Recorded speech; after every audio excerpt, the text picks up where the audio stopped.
চমৎকার হে। ভেবেছিলে বুকে জড়িয়ে নেওয়া এতই সহজ? বাসনার আলিঙ্গন শেষ হয়ে গেলে আরও বড় একটা প্রান্তর পড়ে থাকে। সেখানে রাজু মণ্ডল 12 বছর বয়সেই বিড়ি বাঁধে। মালতী দাস প্রথম ট্রেনে ফুল বেচতে যায়।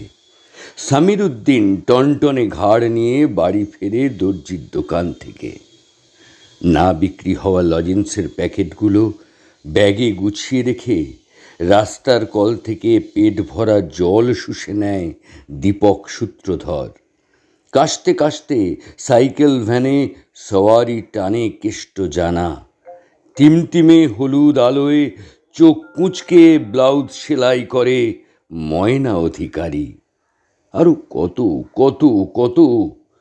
সবার মুখ দেখা যায় নাকি এই আঁধার দেশে?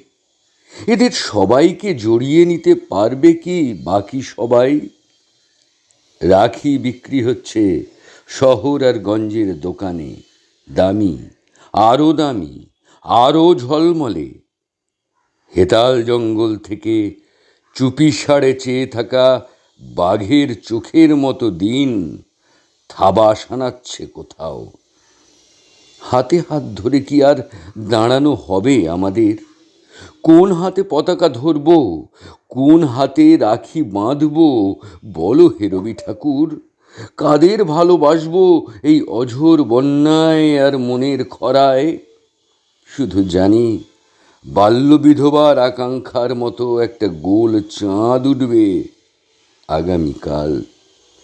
তার নাম কি সত্যি রাখি পূর্ণিমার আলো হয়ে উঠবে আমাদের উঠোনে আর গলিতে?